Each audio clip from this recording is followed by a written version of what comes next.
Il est bien posé là, si vous voulez. Actuellement, nous travaillons sur la mise en place du suivi des oiseaux communs en Martinique. Déposé, ouais.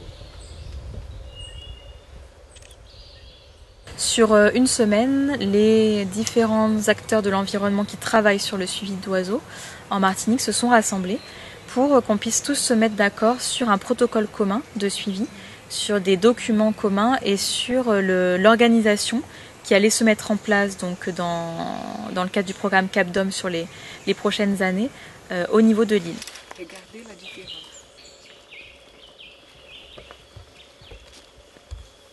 Alors sur cette formation, donc l'objectif c'est donc d'éveiller les participants à la reconnaissance sonore et visuelle, à l'utilisation des outils du suivi des oiseaux communs, du stock en Martinique.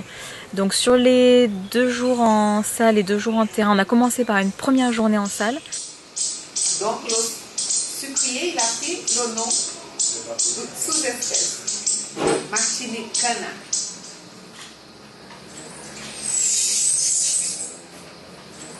Au niveau du MNHN, il y a vraiment un référent qui a été mis en place, en fait, Frédéric Giguet. Frédéric Giguet, professeur au Muséum national d'histoire naturelle de Paris. Je travaille au centre de recherche sur la biologie des populations d'oiseaux et dans mes activités, j'assure la coordination nationale du programme STOC, suivi temporel des oiseaux communs. Le principe du programme STOC, c'est de s'intéresser aux espèces communes.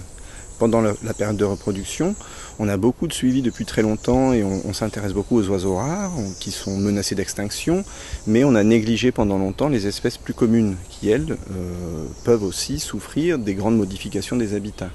Et donc depuis 20 ans, en métropole, on a mis en place un programme de comptage de ces oiseaux au printemps, par point d'écoute de 5 minutes. Et donc les mêmes personnes, chaque année, retournent sur les mêmes sites et comptent les oiseaux. Et on a ainsi des comptages, des centaines, des milliers de comptages répétés qui nous permettent de savoir si l'hirondelle, le martinet, le coucou, telle ou telle espèce sont en diminution ou en augmentation. Ouais, je connaissais déjà comme certaines espèces comme le colibri, le malfini, le kayali, mais bon voilà, avec cette formation, maintenant je me sens plus dans le milieu, plus impliqué. C'est vrai que mis à part la reconnaissance visuelle des oiseaux, je ne me prêtais pas forcément au jeu de la reconnaissance auditive.